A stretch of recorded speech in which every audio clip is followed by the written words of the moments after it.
পলকে জীবন দিয়ে দেব যদি নবী আপনি চান, ঠিক না?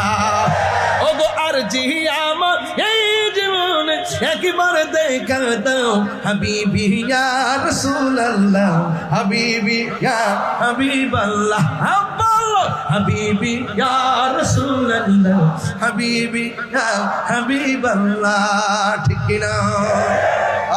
আপনারা নবী দেখতে চাই কি চাই না? আমরা রাসূল দেখতে চাই কি চাই না? এখন বলুন, এখন সরাসরি আমার হুজুর এখানে বসে আছে, সবাই বলুন আমার নবী কবরে শরীর মুবারকে থাকার ক্ষমতা আছে না নাই? কবরে কি ছবি না নবী? আরো বড় করে, কবরে কি ছবি না নবী?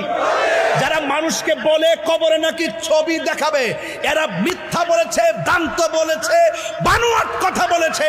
আমার নবী কবরে সশরীরে হাজির থাকবেন, কথা বলেন ঠিক